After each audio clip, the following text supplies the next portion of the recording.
de la situation de notre pays.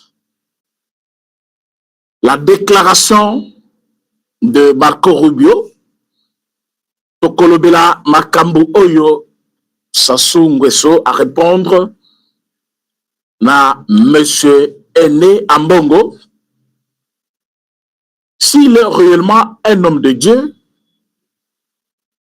ayebisa peuple congolais compte tenu na bango na niveau ya Brazzaville.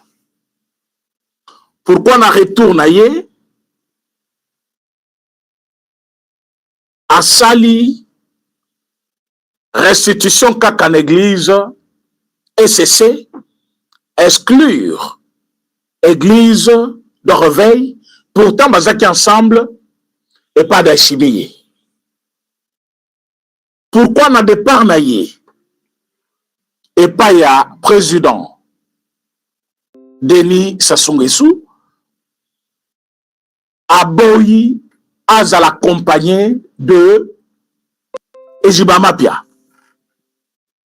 Mes chers amis, Makambu et Bébé Libango, ce n'est pas seulement la confiance, il y a peuple.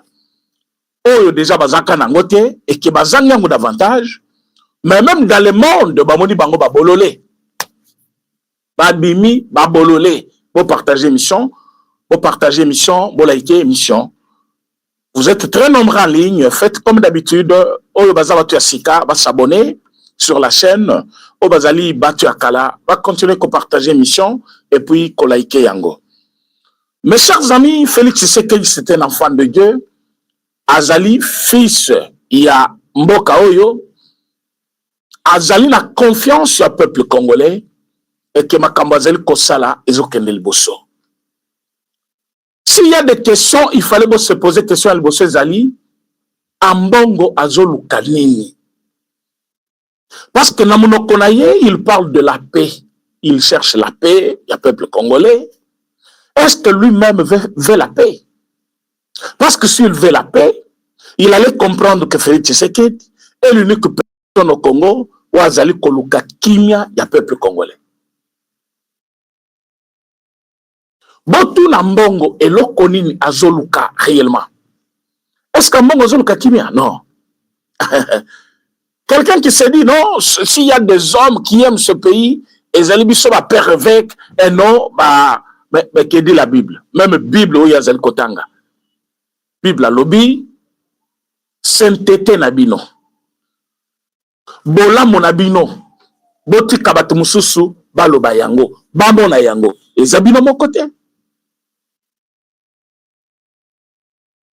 C'est avec quel, hein, mais nani, quoi, hein, avec quel moyen il a utilisé pour comprendre, connaître que bah politicien balingakambo kate yenda lingakambo kamingi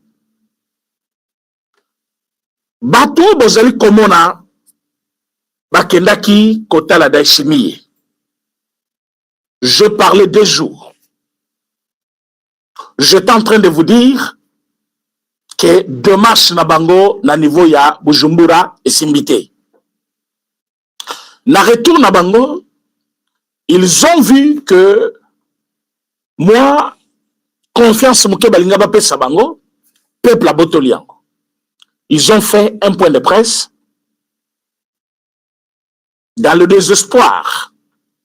Parce que baïbaki ke peuple à Kolandabilo Kwanate. Ils ont discuté entre eux pendant 3 heures du temps avant Baksala une petite déclaration de moins de 5 minutes. Comme Bayokana Kibiente, na document basali communiqué basali fiasco et belé, je vais décortiquer ça ici.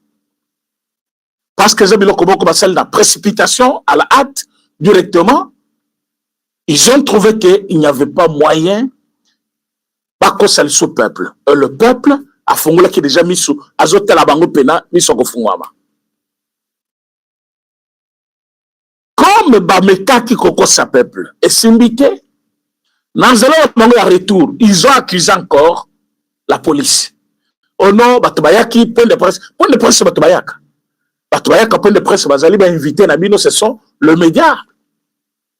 Alors journalistes, caméramen, autant de médias que vous avez invités, bato bakoleka 100 personnes te ba militaire ba accompagner bino pour le point de presse. Je ne pense pas, mais s'ils étaient là, oui.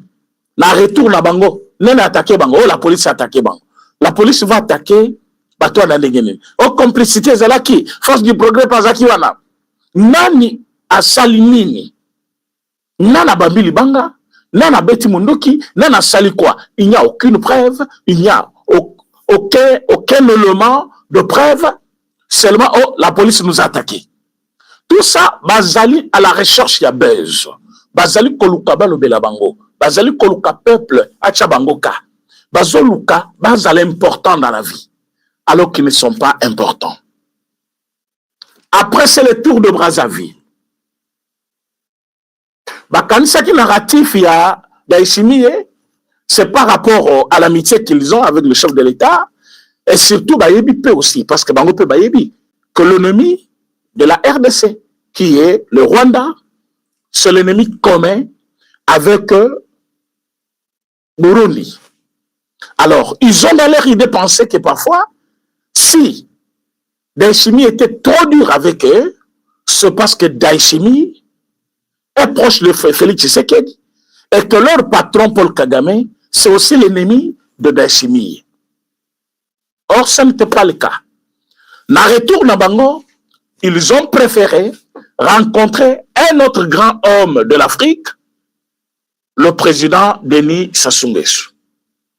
Tango bakei kuna, obi zamba ebi pena, qu'organiser makambo, même Denis oyo to kanisaki de moment azaka un peu moi mbeli a songe mi balé tout ça il pas fati, mais cette fois-ci il les a recadrés.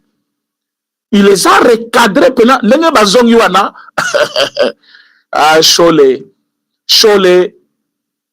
oyebi sozo lukamutu po bomaye et que mutongo a salué l'autre côté. Ozo risque yo kufaye a kufinante. Obomie na nute, au salina rien, mais il y a tikal vivant.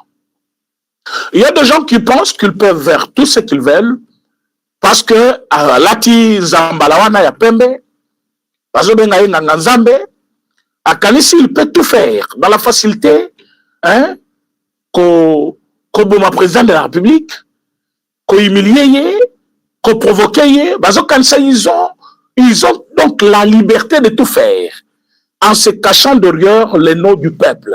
Oh non, on le fait pour le peuple. D'ailleurs, attitude de Nabino. Naïbité, si vous avez aussi remarqué ça. Attitude Yambongo, Nacholé, ce sont des personnes, partout. Là où il y a un événement, il faut bazali bosso. Donc, ce sont des orgueillés. Boyebi batoto benga ba orgueillé bazaka ndenge. Place nyonso bato bazali si faut mutozo maloba il faut ezala kakaye. Ils sont dans un groupe. Il y a un communiqué qu'il faut lire. Il faut kakaye atanga. Batomso bakotanga te. Soki babimi dans une manifestation, il faut bazana ligne ya liboso oyo bato nyonso bazotala bango batomso bakovanda te. Ambongo c'est un orgueillé. Chole, c'est un orgueillé aussi. Donc, les deux messieurs orgueillés, ils veulent être à la table avec des grands. Vous allez me dire, eux aussi, ils sont grands. Ils ne sont pas grands. Ils ne sont pas grands. La grandeur de l'homme, c'est ce qu'il a à servir aux autres.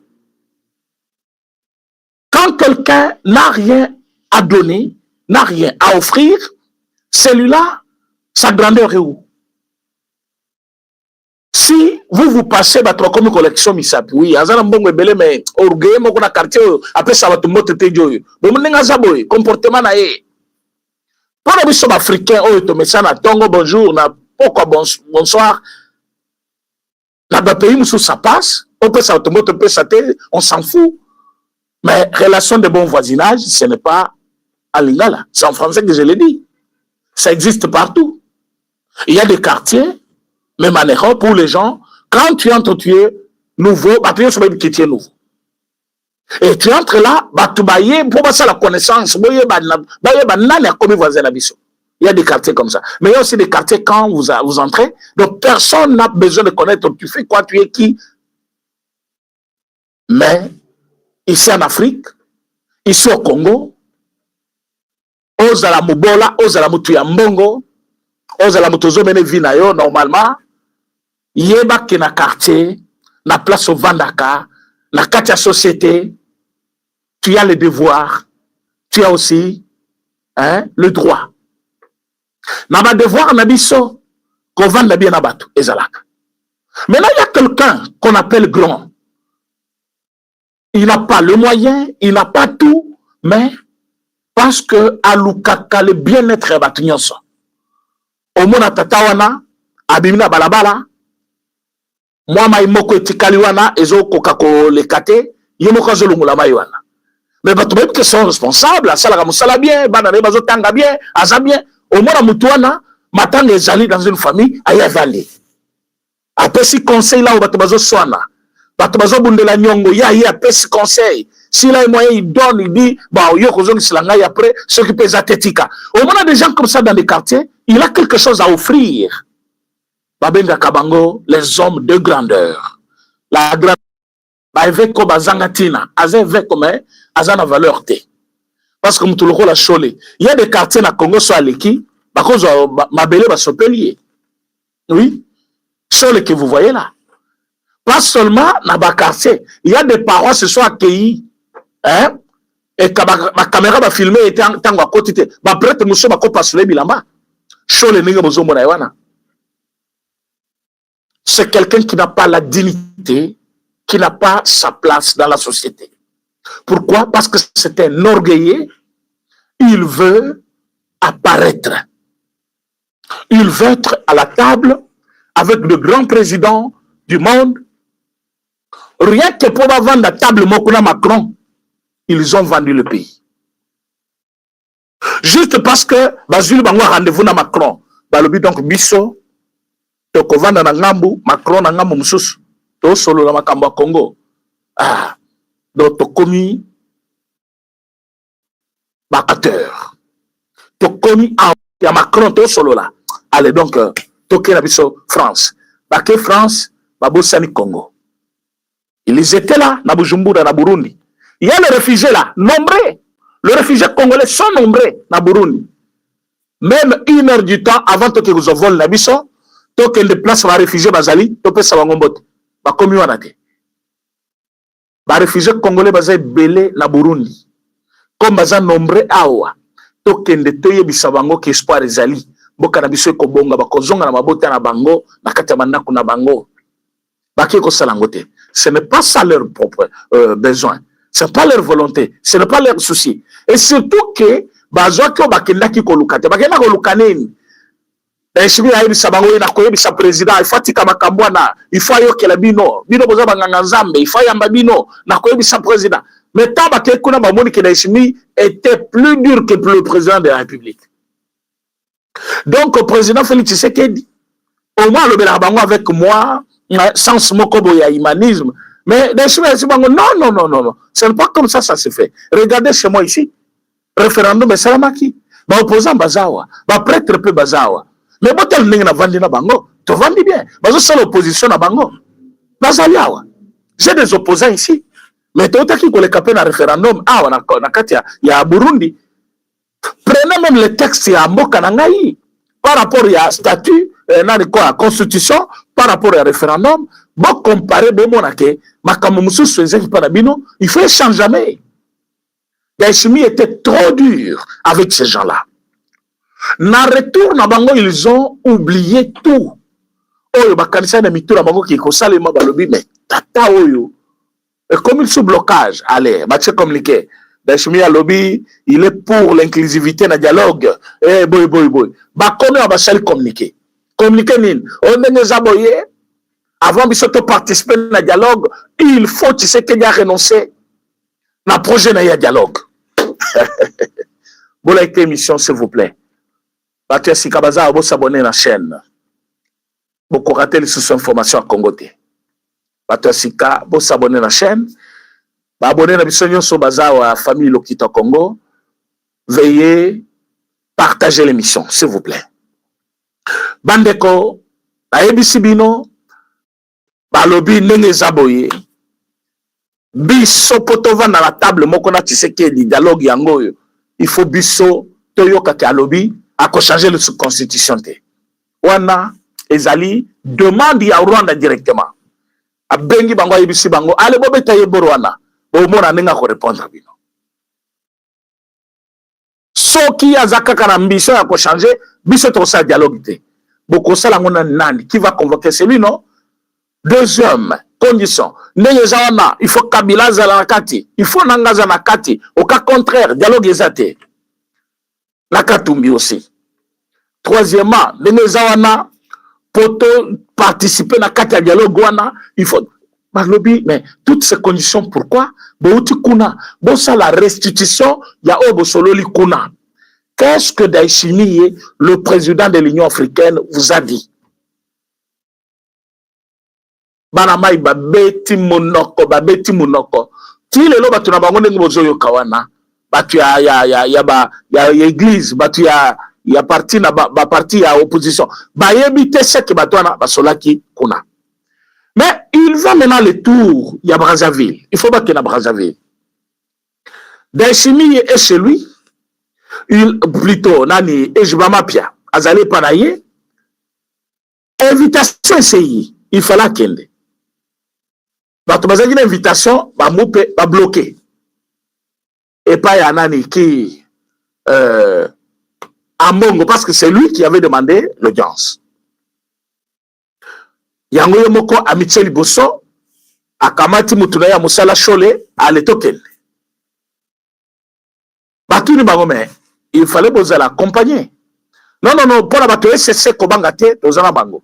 Mais bato na ya Daishimi wana nani et je vais m'appeler tu es ma communauté d'ailleurs, azab trop proche à pouvoir. Ça soit ici bango, kasla ne tienne, tous allez kokoba masolo na biso. Bolo ba isolo izandengene. Ba bandi kobe taka kabilo kona bango ba betakawa. Alinga changer constitution, pratique la libération na pouvoir. D'abord, et celle bino sonité, tambo yebi saye. Po yebo yebi mbula bona zala ngona pouvoir. Ba Congolais ne pas bayebi beaucoup de sur la commentaire. Sassou Nguesso a fait déjà combien d'années au pouvoir? Ba Congolais bazar, ba Congolais na biso ya RDC. Boyo bisabiso. Deni Sassou Nguesso a sali combien d'années au pouvoir? Maintenant, il y a un monsieur, plutôt deux messieurs, Chole. Na Mbongo, ba Vandil Bosonaye, bazot yebisaye, Joana Liga changé. Constitution pratique à la pouvoir libéla. Bisoto telemelaye. Oui, à ce qui bango fort. À ce qui bango fort. Hein? Vous voulez apparaître, vous voulez être là toujours devant caméra. Bamonabino, Ambongo kene kutana Macron. Ambongo kene kutana. Mais kutana déjà n'a pas plus grand. Il n'est pas seulement pour l'Italie ni pour Rome. Il est pour tous les pays du monde. Okutana kanaye. Sukata wanate, c'est nommé ya lukumu ya monde mobimba. Pourquoi olingi kaka, hein? Ah, de Claude Gabanga. De Claude Gabanga, le 50 ans au pouvoir. Est-ce que c'est sur ma camo bazo le verre ça? Ça, la ligue va tomber sous baloba, pour n'anima. Hein? Dans la réponse, mais la ligue va tomber baloba. Ça n'a pas fait 50 ans au pouvoir. Ou il a déjà fait 50 ans au pouvoir. Il a combien d'années? Besoin de la réponse pour ça. Alors, à ce moment-là, il y a Moussala Bakei, Bakutani, Bayobisse Bakamon et Seki Bango. Alors, mais qu'est-ce que vous proposez? Vous proposez quoi? Oh, selon nous, il faut d'abord dialogue entre nous les Congolais. Tant que solo là entre nous, tout le monde qui m'a comme Simba, à ce moment-là, à organiser l'élection maintenant dans le délai. Pour que Batoumoussou accède à pouvoir, le cycle électoral et ses bandaki, tout le monde a simati. Ma poser une question et pas ya président congolais, président congolais de Brazzaville. À Tony Bango Lobby, c'est quoi la priorité dans votre pays actuellement? qu'est-ce que vous voulez? C'est quoi la priorité? Dans l'opinion, c'est ça prioritaire, oui, mais élection d'abord, pour élection c'est salamité, moke kokabwana. Oh, quelle déclaration, même un païen ne peut pas faire ça. Ah, mbongo c'est que moi, hein? Est-ce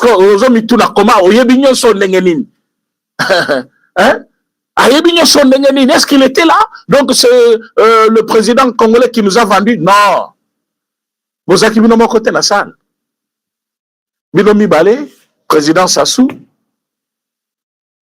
la batonaye. Bino Pemi Balé, Boyebi, avec qui Bokendaki.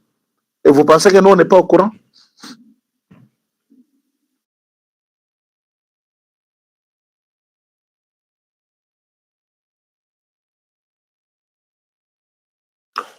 Le Komoko Komel Bichalobi, de 1979 à 1992, 13 ans. Et puis, nous avons ce message pour tout le temps, bien. Et puis, de combien à combien? De quelle année à quelle année?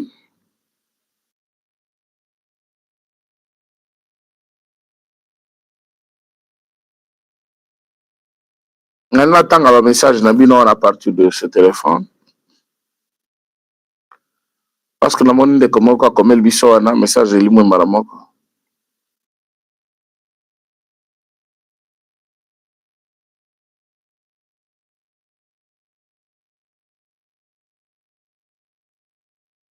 De 1979 à 1992, 13 ans. Et puis, de 1997 à 2006, 29 ans. Donc, selon lui, ça fait 42 ans de pouvoir.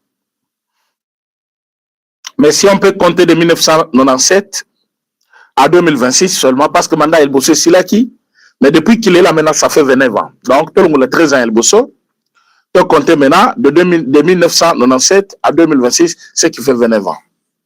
C'est pour cela que j'avais douté, Makamba 50 ans.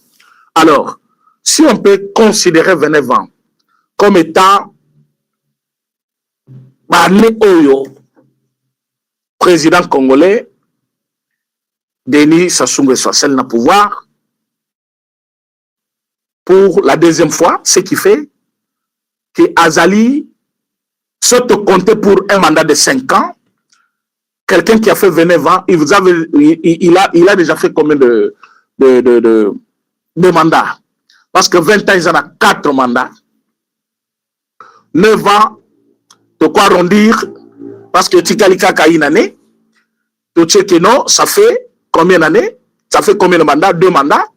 Donc, c'est comme si le monsieur a déjà fait 6 mandats dans Katiambo Kanaye, alors que Félix Tshisekedi, que vous voulez détruire, Azala mandat moko Nandambu.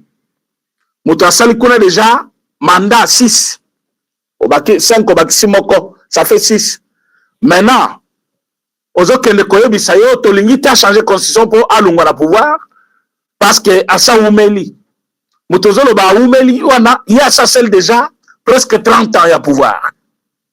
Si comme Moutozolo ba alunga, Azala a 5 ans, il y a mandat complet, et mandat a mis les années à 2 ans et demi ou 3 ans. Vous voyez comment Patmazali se rendre trop ridicule. Mais la question a été posée par Denis Sassou Nguesso. C'est quoi la priorité dans votre pays actuellement? Dembélé d'abord. Oignon, c'est ça prioritaire. Mais surtout, il faut élection Isalema parce que c'est l'élection Samité, Mokyo Kabouane. Tantôt, ce qui a changé de constitution, Mokyo Kabouane. Kakabilo Moriabongo. Sassou Nguesso a ABC Bango. Wana tango basolo le tiba komi na suka. A ABC Bango, vous avez la chance d'avoir un bon président. Il se soucie de votre pays. Il se soucie de votre pays. Et puis, quand vous dites que non, vous voulez que Atikala pouvoir libérer, il faut akende. C'est normal. Mais priorité, Yambo Kanabino Lelo, ce n'est pas les élections. Est-ce que vous Landa, est-ce que vous Ali, est-ce que vous partagez une image au Tozo Salalelo, vous partagez mission? oyebi ke balembi nzoto ayebisi bango lobi priorité ezali élection te. Priorité na mboka na bino pour le moment ezali kosisa bitumba, kosisa guerre. Je pense place Ambongo azalaki posa suba na bilamba, posa nyata shole, matali côté shole azalaki, atali côté ya azalaki. Je pense soki jibama pe azaki sko wana ya lingaki a sauté. Ayebisi bango na yebisa binoni. Mais malheureusement azalaki te. Bayebi pourquoi batikaki. Ayebisi bango, la priorité c'est la fin de la guerre. Et votre président s'est engagé pour terminer cette guerre-là. Je sais de quoi je parle, j'étais militaire. Je vous dis, ayebisi bango makambo na ayebisa bino. Makambo yo ebimi na Brazzaville. Ayebisi bango, vous devez travailler pour l'unité dans votre pays. Vous unir derrière votre président. Parce que dans toutes les façons, il n'est pas encore hors mandat. Il est dans son mandat, il est en train de travailler pour ça. Bon, ça y est, intention. Alors, ce qui faut militer pour que Kimia Ezonga na mboka na bino, je suis prêt à vous aider. Mais le quoi na bango bazui bomoni ba communiquer na bango tout balobi Denis Sassou Nguesso lobi après il y a aider biso pour le retour de la paix dans notre pays, tout ça. Mais vous ne savez pas dire aux gens pourquoi il avait dit ça.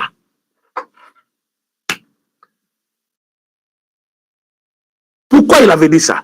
Il a dit ça pour vous montrer que chemin Bozui et un chemin Yamabe.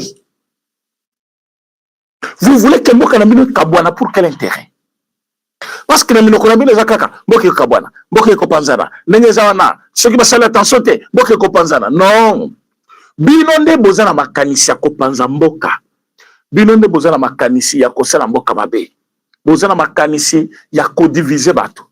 Bozana makanisi ya biloko ebeba, makambutu ebeba. Bandeko. Oeza Congo, ya ba Congolais, ya biso nyonso ba Congolais.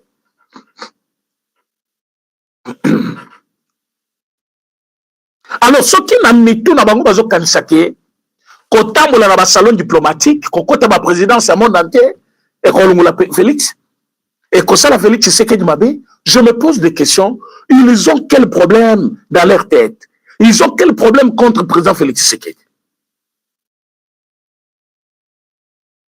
Problème eza priorité na mboka na bino kosilisa bitumba.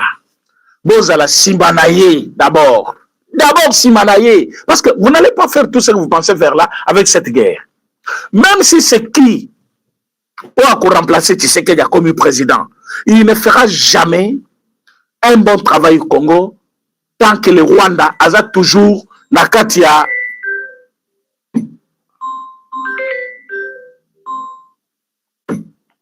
Excusez-nous.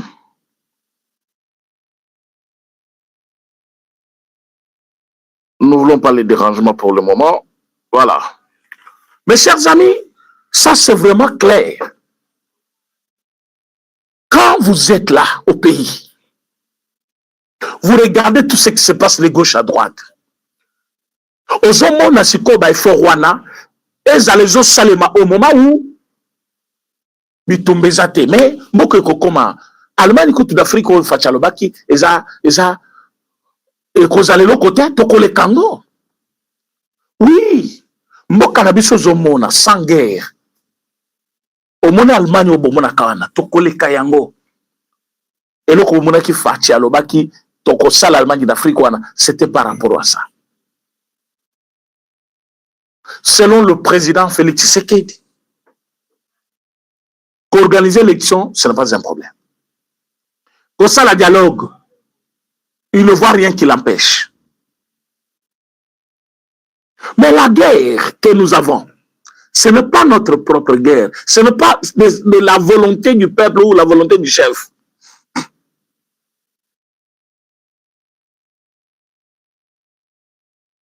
Parce que dans toutes les façons, il faut que qui met d'abord Ekoti, Rwanda diminue, alors qu'avec les accords signés avec les Américains, Nous sommes en train de toucher, palper cette paix et manque de place à Rwanda dans les concerts de la nation. Mais quand vous regardez ce que nos amis sont en train de faire, ils ignorent leur pays.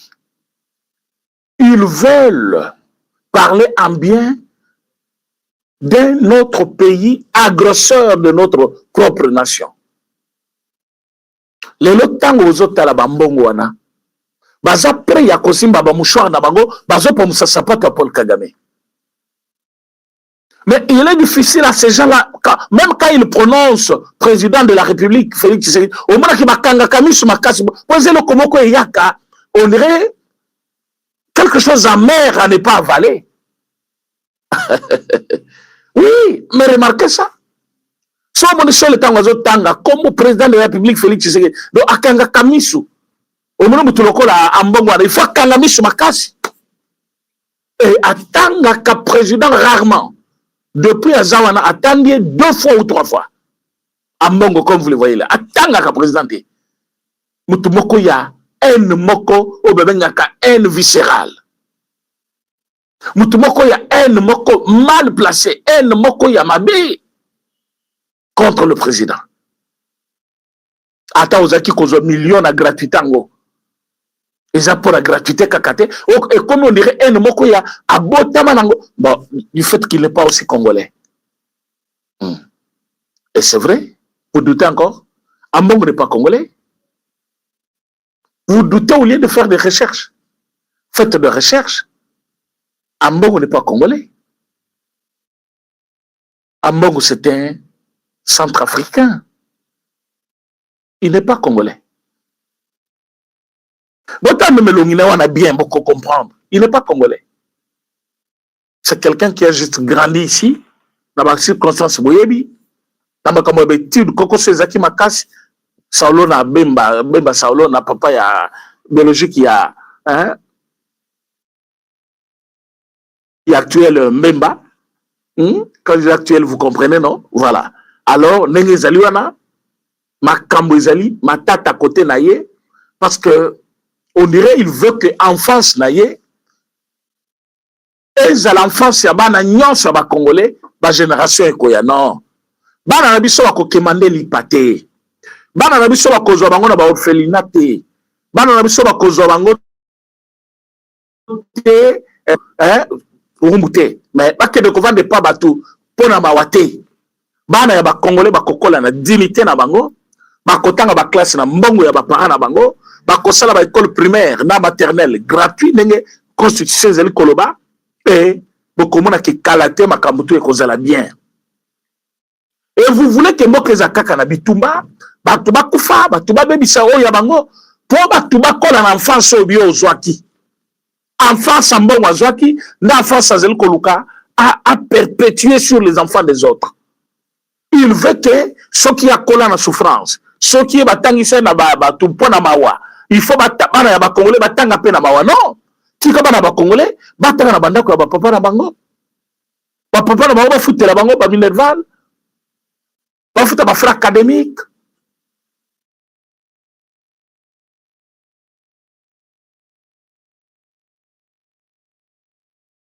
Et ça me fait très mal. Comment on a que il y a un groupe d'individus au bazali kolanda tatawana au cardinal alobi nini. C'est quand il est rentré mouillé de honte, aye, et jibama pi alobi, na yebi sakibino ke tata oyo. Bazali ko tenter désespérément, ya kosa la chef de l'État mabe, mais aussi maté. À l'urgence, le kola zongaki, na réponse à malongate, il va convoquer Bokondoa, wazali représentant légal, il y a Église du Christ au Congo, na éviter ce qui est Zakak Église, il y a Christ au Congo, Église wana, na éviter ce qui est Subongo, parce que Bokondo on a monaka awa, liboso ba Kabili, hein, azoyo bisabango lobby, ne prenez pas notre pays, même pas un seul centimètre, parce que si vous le prenez aujourd'hui, demain, nos enfants vont le récupérer. On a beaucoup d'eau devant ma kabyliste, ma vendue.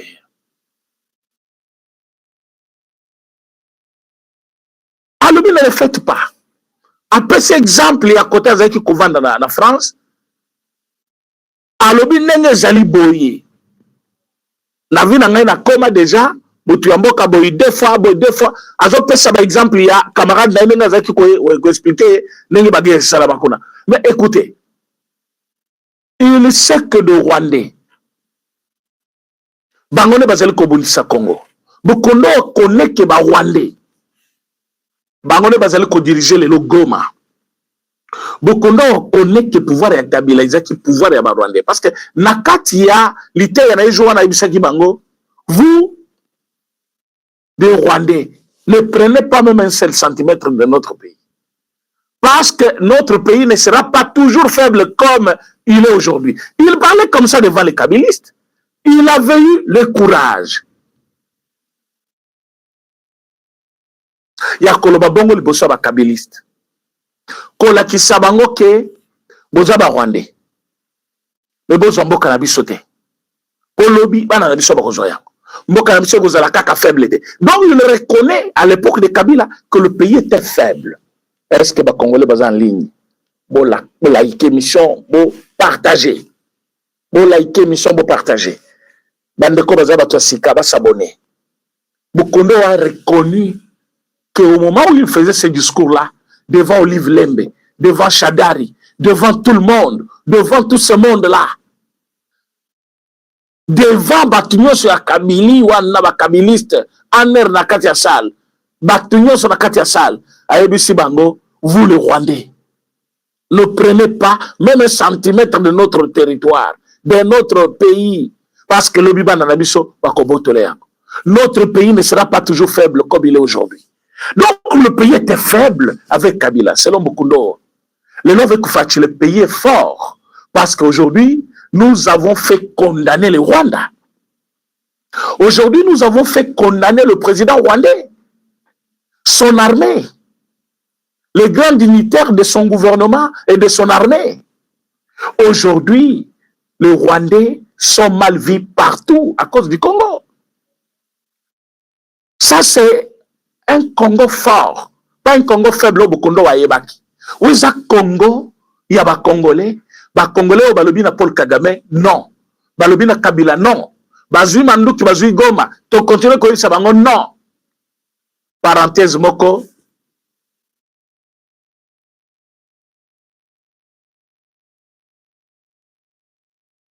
Merci beaucoup de me rappeler. Bokondo wana Ekofo, Bazami Batumi Bale, ouais. Ekofo, c'est celui qui avait parlé, il est parti, il est en fuite. Mais Bokondo est resté avec cette même prédication. Il l'a prêché plus de 2 fois dans son église là. Essayez de vous informer. C'était par rapport à ça. Mais Mokolo Lite Yanaye, qui avait eu le courage dont je parlais tout à l'heure, du Bosso Bakabiliste, c'était Ekofo. Voilà, merci pour cette précision de taille. C'est ce qui montre que votre bazar attentif bazar. Alors, quand vous prenez ça, quand vous prenez ce qui s'est passé, vous avez compris avec moi que Congo ya lobby ya Erwana na Oyo. Ça, c'est un Congo fort maintenant. Maintenant, ce Congo fort, Oyo lelo Rwanda a commis Kokelela. Oyo Rwanda lelo a commis, pas seulement sujet de moquerie, mais Azali ko perdre en économie. Parce que Kitanaye Zaki ko dépendre directement avec tout le minerai volé au Congo. Mais aujourd'hui, nous avons fait que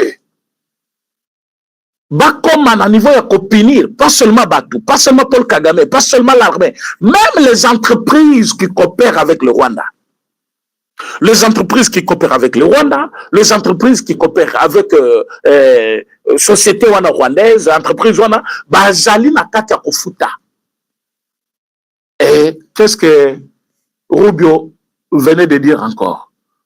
Il a dit les accords de mer. Et notre date prévue, ça ne va pas passer. Il reste quelques jours, le Rwanda sera frappé.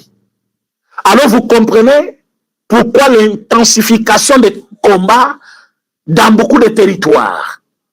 Ils ont intensifié ces combats pour montrer à l'ennemi que non, nous étions attaqués par armée congolaise, nous sommes en train de répliquer tout ça, voilà pourquoi nous sommes encore au Congo. Je vous dis que l'ennemi est cuit. Ah oui, il est dans les tourments. Il faut que les Congolais comprennent que le Congo fort de Tshisekedi, Félix, et kozala jamais le kola, Congo Oyo, et Kofalobaki. Alors, Bokondo, Bakutani na Muturaye, comment il s'appelle? Senga. Senga wana Boyebi Kazaki présenté ici comme candidat à la CENI. Senga que vous voyez. Boyebi comment Zambasaka makamnaï. Ce qui Senga oyo alekaka na place ya Kadima. Tolinga tozo ba député rwandais belé parce que Senga aujourd'hui Senga c'est comme Chole, il y a église du Christ au Congo. Bango Mibale, quand il y a l'argent pour leurs églises, ils sont capables d'inventer les mensonges, même mettant Jésus dedans. Ils peuvent jurer même sur la Bible, mais dans les mensonges. Senga, la Chole, joue le même rôle. Ambongo Bokondo joue le même rôle. Et ils sont là pour l'argent. Alors, Bino Batala Kunabiso, Bozala Libuso, Boloba Onyos Yamabe. Mais quand vous regardez maintenant, na buzoba na bango, na idiotie na bango, stupidité, tout ce qui est du mal, peuple congolais à comprendre bango. Bazu carton rouge. Et je m'appelle Pialobi, botou na bango. Qu'est-ce que Dani Sassou Nguesso leur a dit?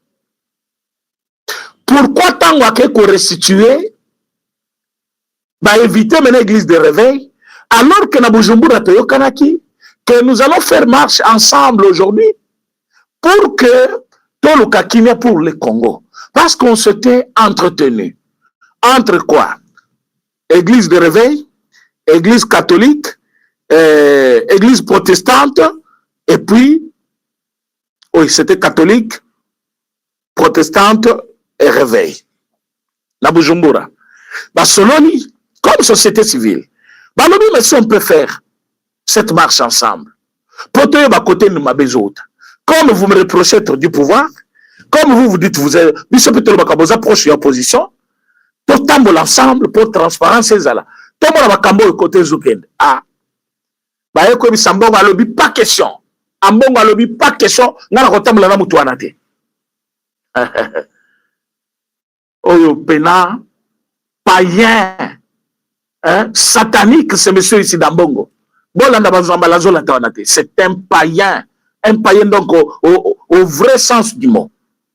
Un païen, quelqu'un qui n'a même pas l'amour du prochain. Par diocèse, bozo ba millions de dollars, boke bosala ba œuvre moko social pour le peuple nabino, bandimi nabino.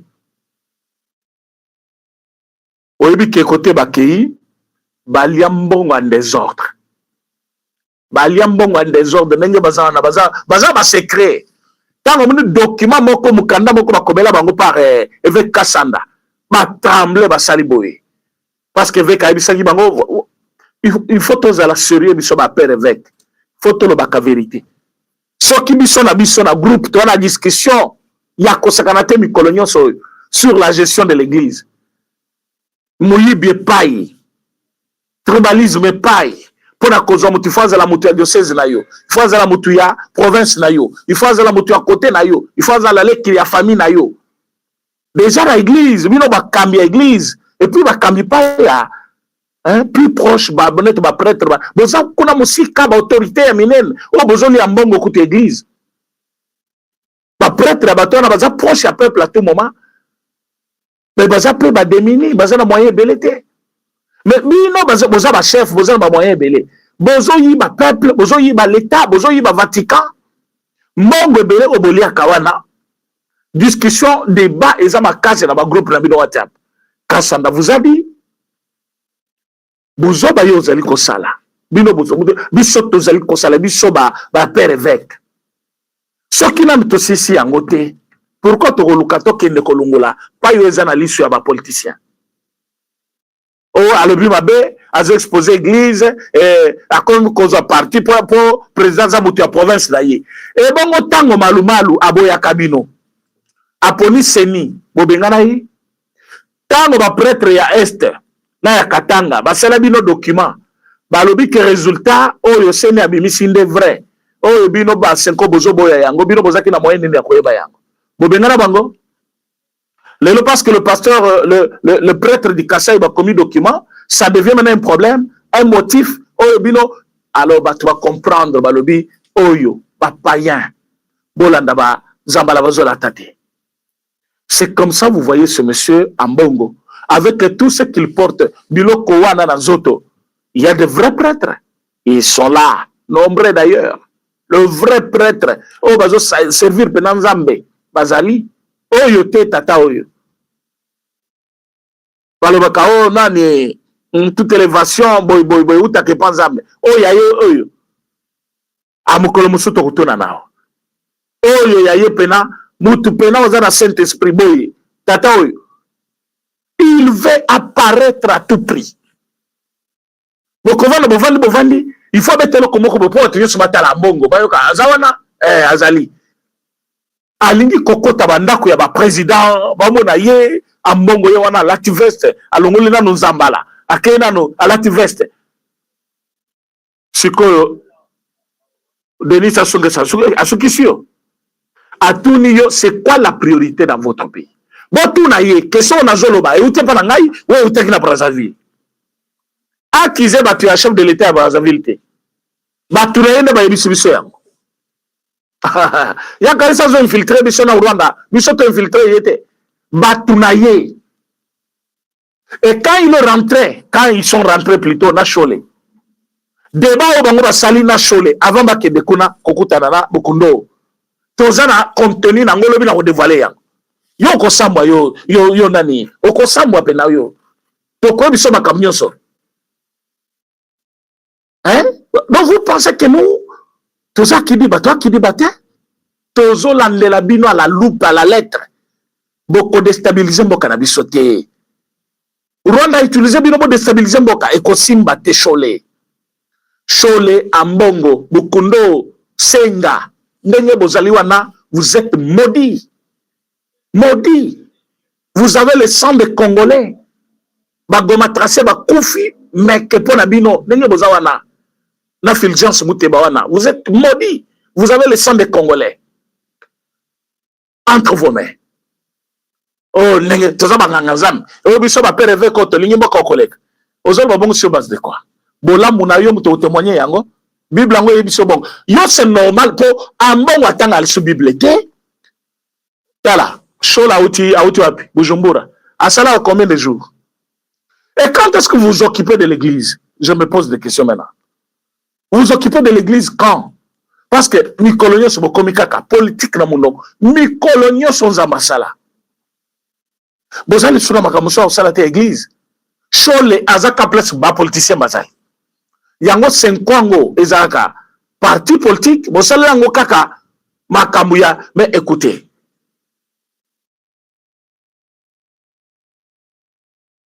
donc basaleli bino pena asbel wana 5 ans et puis bobengi yango eza parti politique bis ya opposition ou quoi ça vous a parti politique ça sera une première dans le monde il y a comment que bato basali parti politique mais baza basango faites-le mais je pense que baloi na bino ils permettre bino te mais si vous voulez intervenir oh non parce que tozali ba dirigeant ya batou ya église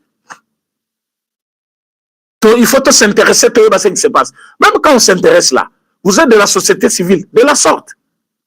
Bon, comme ce qu'il y a un agenda pénal caché, bon, comme nous sommes polélés. Bon, vous avez un itinéraire déjà choisi, il y a un président, il faut beaucoup de temps. Beaucoup de temps. Vous avez fait le tour du monde ici. À peine, vous êtes parti à Goma. Bon, c'est qui bon la qui s'est mis à Soukana ou Epola, bon, et mon ami. bolumwe kuna boke Rwanda bozimbongo ya Rwanda bino boko bo témoigner bolobi to zimbongo azuli bino rendez-vous boke bokutana Macron boke Kenya bokutani na président ya Kenya boke na Uganda bokutana président Uganda. Donc vous voulez profiter de la politique pour faire le tour du monde, pour faire vos besoins ya komona bambo. Mais tant au président Tshisekedi azo kotambola pona mboka bolobaki quand est-ce qu'il va gérer le pays? Il ne reste pas au pays. Maintenant il est au pays en train de gérer le pays avec déjà une solution et le soutien qu'il cherchait ailleurs. Bilosko bozongeli pepo, bobandi kotambola mokili mobimba pona ko déstabiliser RDC. Ça ne va pas arriver. Vous avez échoué. Vous avez encore échoué. Donc biso tovandi total abino bozo sala plan pour détruire le Congo. Et simbipe non bokosi. Raison pour laquelle to le belango déjà. Donc soto le c'est-à-dire te découvrir bino. To bino kakala. Ambongo avait parlé de balkanisation effective. C'est-à-dire c'est Salamaki déjà. Le lo azo bangal sunin. Parce que balkanisation biso to banga yate. Ya lo baki c'est Salami déjà. Ce qu'on bangalin. Azo bangalin. Et là qu'on est reperdre. Nous on a déjà perdu. On a perdu Goma. Économie en Mboka.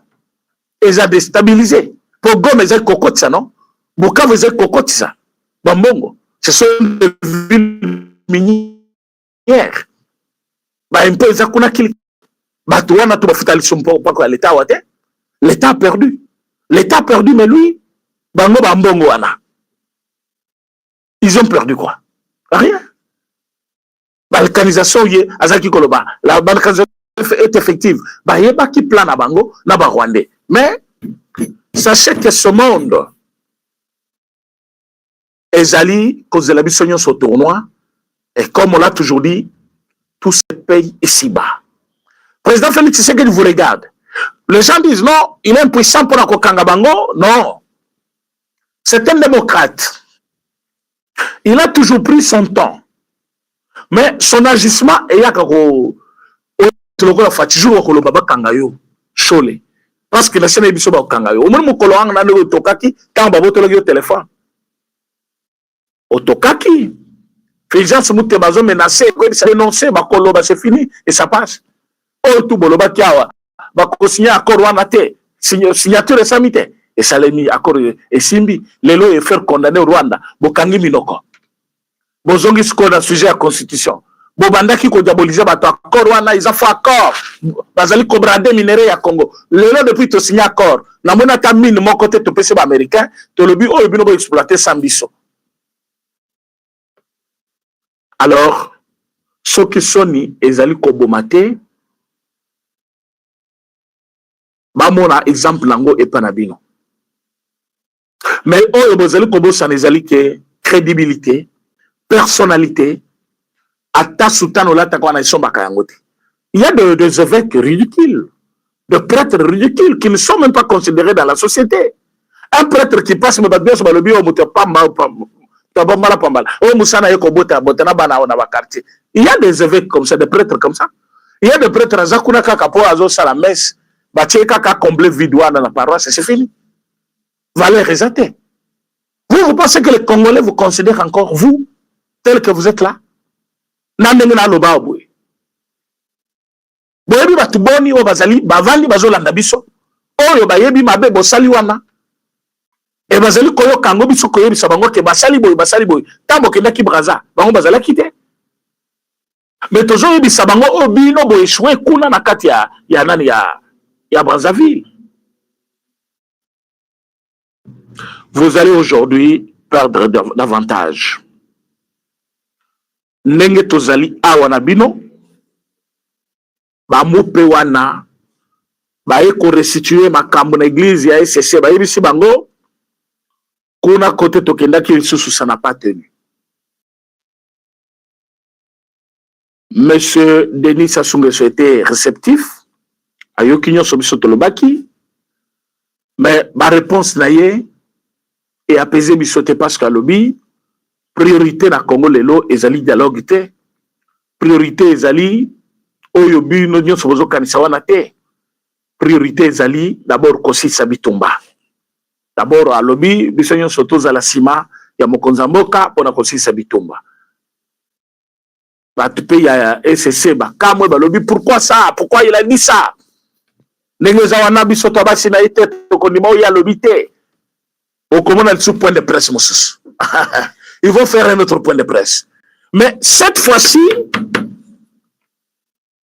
que vous aurez affaire à un peuple mature, averti, qui ne va pas céder dans vos bêtises-là. Parce que dans leur tête, ils pensent que nous, tous allés, ils brûlent na bango parce que bonjour comme l'église catholique et non le Congo. Bonjour comme l'église, au cas où vous avez oublié. Bonjour que vous allez kokamba église, bokamba ka Congo te. Église n'a mis partout au Congo, oui, mais vous n'avez pas le pouvoir sur d'autres Congolais qui sont dans d'autres églises parce que nous sommes dans un état laïque. Laïque, tu sais comprendre. Nous sommes dans un état laïque. Le peuple, baïbi, que bino, vous avez votre pouvoir sur Bandiminabino Église catholique. Maintenant que vous avez la réponse claire et nette, que priorité Zali, Kosi Sabitumba.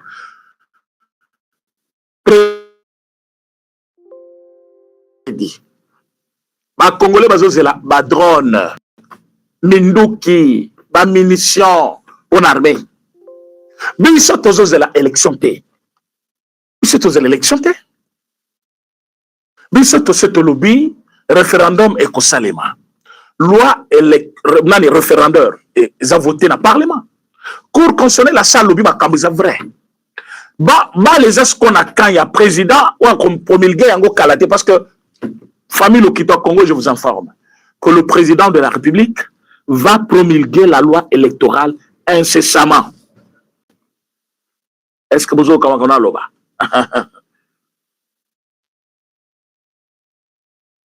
Donc, les Aliboye, président de la République, a publié Kalaté, a promulgué loi référendaire Kalaté. Loi n'est pas pour l'élection. Loi n'est que des Congo à chaque fois que nous voulons revenir vers le peuple, c'est-à-dire le dirigeant du pays. Balingi va changer quoi que ce soit. Même en dehors de l'élection. Balingi va tout na Congolais. Au lobby par rapport à tel dossier. C'est une pratique consacrée par notre constitution. Tozala qu'un article, mais tozala qu'une loi de référence en matière de référendum. Alors il fallait qu'on vote loi. Yango va voter loi, on a une loi référendaire. Et ça, pour le référendum, il y a élection. Et ça, pour la makambo mususu. Là, il appelle ça un exemple. Tokolo bakelelo, te futa l'isumaïté. La Congo, tout Congo là qu'on futa maïté. Tokolo, par exemple, tout jeune qui termine les études secondaires, il faut qu'il soit là, armé. Alors, il faut demander au peuple, au lieu d'imposer le peuple. S'il faut demander le peuple, c'est un seul moyen qui est activé par la Constitution, c'est le référendum. Mais comment convoquer un référendum s'il n'y a pas une loi sur laquelle cet article repose? C'est comme ça va voter loi référendaire. Dites-moi en quoi on a dépassé ligne rouge, le col basali, loi référendaire, et ça peut convoquer référendum pour l'élection. Est-ce que loi n'est pas très calme à l'élection? Non. Ignorance ou basala on a quitté tu pour que les Congolais bazala toujours baumbu na bango. Comme ça, on va côté à bâtir une église. Amen. Yo zuma bonza oche, ya zuma bonza o yo pesi wana, akenango, akekobota, na basi abatu. Akekobota, na ba fille, bazawa na bamusu bazui ba fille, azu mwasi, akekofandise na poto. Azu mwasi na province, akekofandise na Kinshasa. Alors, na monokoza kaka, biso ba père évêque, biso ba père évêque. Il y a les enfants que vous voyez, non, adoptez-moi, évêque, adoptez-moi. Adoptez-moi, azui-moi, nanaye pas moi. Aye kobo kole na couvent. Moi, nanaye, abotiye, okoyo kaono, je ne peux pas rester comme ça seul. Nazala bana nangami balé, oyo n'adoptaki, il faut batanga classe bake musika, abandi kotangi sabango priorité na nyos na bana wana, bana na ye. Et nous sommes au courant de beaucoup de pratiques au bozo sala. Nous ne sommes pas contre l'église, mais le comportement na bino amabe, comme vous possédez sotoloba, parce que nous avons vécu près de vous, auprès de vous. Toyebi makambo bosalaka. Toyebi makambo bosalaka. Maintenant, boutique le président Félix Tshisekedi du temps, espace, boutique les place, Achel Lamboka, boutique le président Félix Tshisekedi du temps, Aza Mouninga na binote, Aza président de la République. Il a la charge de beaucoup de Congolais entre ses mains. Et nous sommes en train de concrétiser maintenant sa vision. Il y a coupé sa kimia et vraie kimia durable. Na kati ya mboka na biso. Mais regardez bato oyo baza na ba qualité nyonso ya mabe ya mokili oyo. Mais ça lati elamba na telemi liboso, il pense qu'il est bien consacré parce que lati yango non. Bazo kota na ba salon nyonso ya mabe oyo ya ba président, ya ba nani pour ba discréditer président de la République. Bazo futa ba billet d'avion awa pour pas que kosala ba émission na média ya libanda na Italie pour discréditer le chef de l'État. Mais simbité. Alors kaka ndenge simba kité et ko simba kapete. Bon mo bokena Burundi et simbité. Bokena Brazzaville et simbité. Donc lobi kunape et ko simbate. Baraka eza maboko ya ba Congolais. Batikali kozwa baraka te, j'avais expliqué ça na ba Congolais nyonso. Ça date un peu, ba Congolais bayoka kite na émission na salaki. Mais maintenant ba Congolais baketi na baraka basali vidéo na basali vidéo na ba habitat ya baraka. Balakisi combien baraka ezali toujours entre les mains, il y a FRDC. Awa tozali na Lumbishe. Les terroristes et ses parents rwandais confondent stratégie et marathon. À Lumbishe, dans le Massissi, les terroristes rwandais M23 viennent de prouver une nouvelle fois que leur plus grande force n'est pas le maniement des armes, mais l'agilité de leurs jambes. Bon, je pense Motunyon Sayoki, Makolo na bango milaiva na façon baki makabambangu. Qu'est-ce qui s'est passé?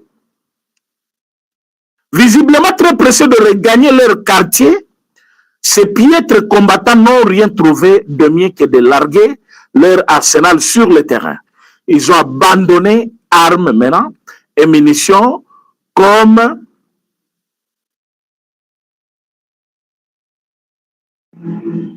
de l'extrait d'un fardeau inutile, prouvant au passage que leur prétendue puissance n'est qu'une illusion qui s'évapore au premier coup de balle. Alors, dans une image bibale awa, où ezali kolakisa bajo wana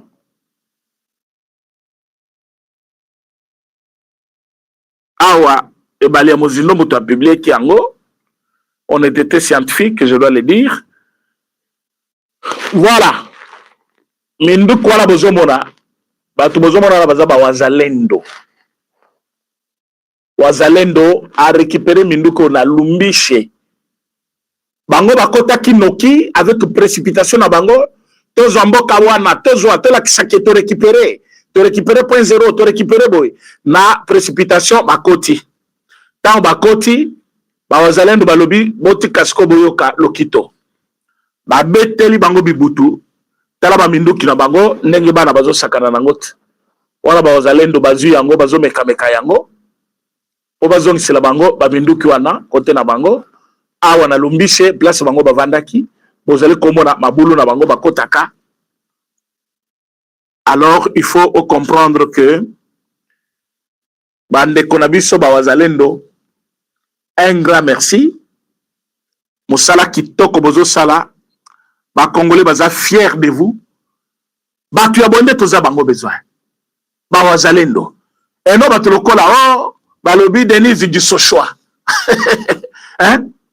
Mwasi moko ya soni mutu azanga dignité. Et il y a des Congolais atie ba megana ya vandi nezolanda du Sochoa. Ozolanda mutu ebeba. Elle est venue au Congo ici. J'ai tel diplôme. Ayawa, Abrandi le bateau. Oh, voilà, passeport nangaï. Je suis belge. Les lots, elle ne peut même pas piétiner la Belgique. Azo va dans la télévision, Azo betabino que je na Moutou. Il y a des Congolais qui acceptent ça.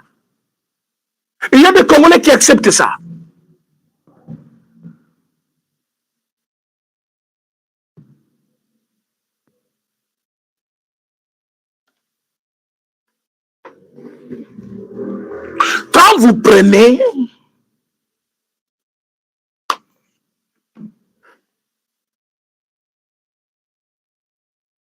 quand vous prenez Moutoulokola du Socho en avant, est-ce que c'est une femme qui inspire confiance? Mais Batrozoloba, oh Alobaki, oh Alobi, oh Alobinin, oh secret d'État. Quel secret d'État? Elle était ici à Kinshasa. Nakananga, chef de l'État est commis. Oh, Nazara Katia délégation, il y a président.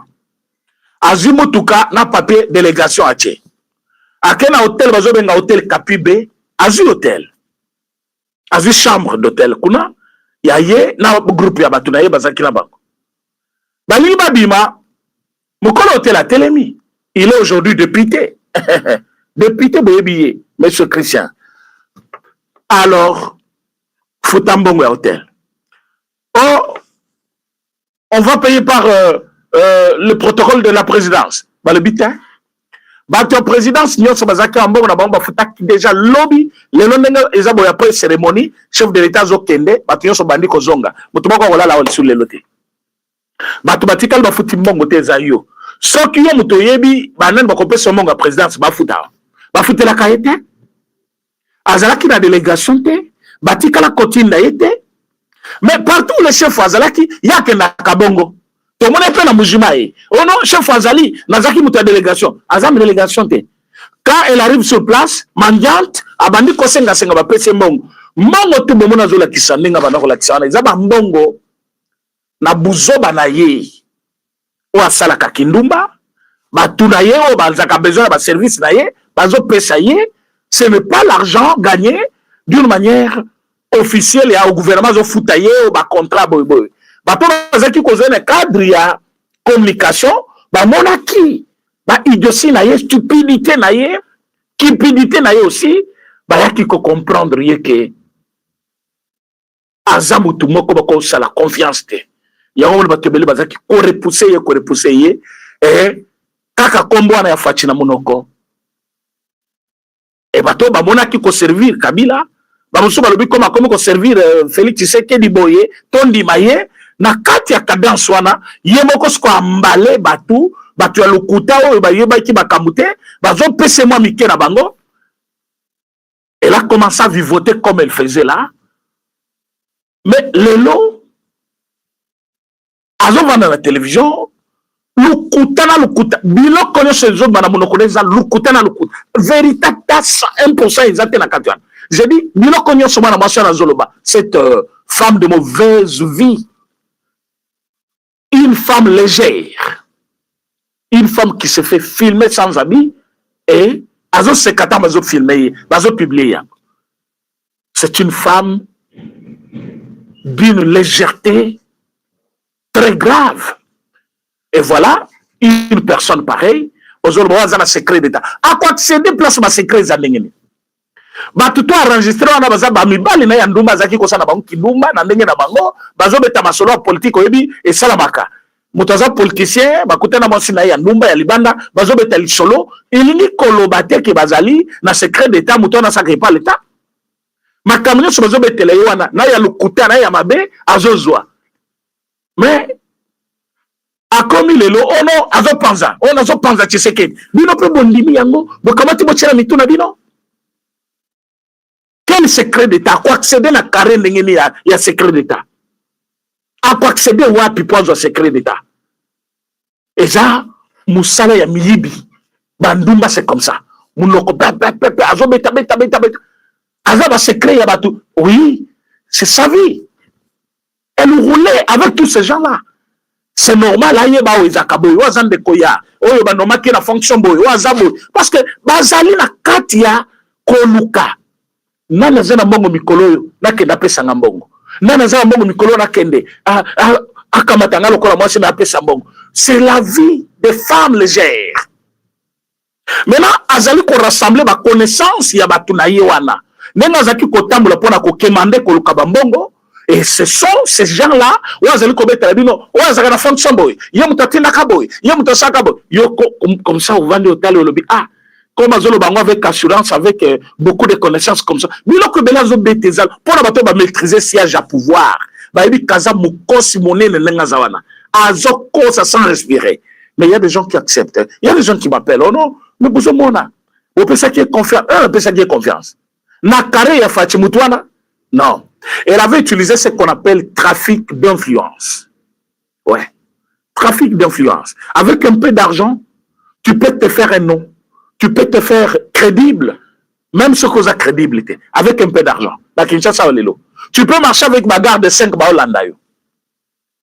Mais il faut avoir, par exemple, 100 000, après un mois. Après un mois, je dis bien un mois. Bazolandayo. Tabato wakomona yo yena batu bele bazo vimbana.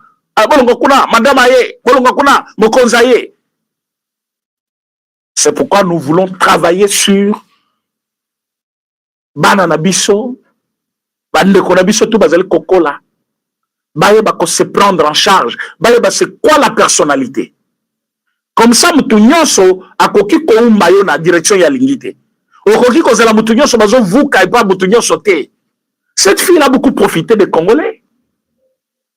Non fachi mutatini ngai Christian Sereye babengi biso tozaki na ekaf boya mutu na bino moko aza alobi azaba yaki na délégation alingi kofuta mbongo te na alingi kutata ba filmer ye comme ça tozana nzela abengi gouverneur au gouverneur ake kofuta gouverneur par respect c'est encore gouverneur Kabeya aza témoin azawa gouverneur Kabeya lobi bo libéré batunanga bakoyana bakufuta mbongo wana bebo salanga facture oyebi aza gouverneur parfois futa kango na ba taxe pourquoi parce que autour na futa peu ba taxe tu éviter comment ba sarabjaki mais c'est le gouverneur qui avait pris en charge ba frère wana mais ce n'était pas parce que bah ta présidence ba futite il fallait foutre la banque mais alobaki non je comprends déjà mais même Moutou Azwaki wana, Azwaki alobi non, gouverneur Moutapessier. Gouverneur alobi, je ne connais pas ça.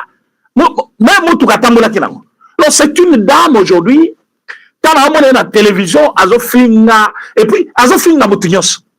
Ayebi vi ya Moutunios, vous ne voyez pas que c'est du mensonge. Comment on connaît vi ya Moutunios? On a batunanga lukuta na ye. Cette fille-là, tu es bisa kibino, Aza Belgité. Azaki na nationalité te. Mais bino tout bebi kazaki na nationalité. Pose Koko Sabato Bongo. Mais elle n'a pas cette nationalité. Vous le découvrez aujourd'hui. Donc, Moutouya Lukote à Kosaganate. Et puis, ce que ça vandi, Azobeta Masolo na Yoana, net l'issola beti le nona, tongo o kamuleta boy ko signé. Réponse à cour constitutionnelle, nenge boza boy bino nyo sobose bozuya. Yé batone ba yébisier kamuleta boy ko. Vous comprenez Moutouya Moutou, c'est baby.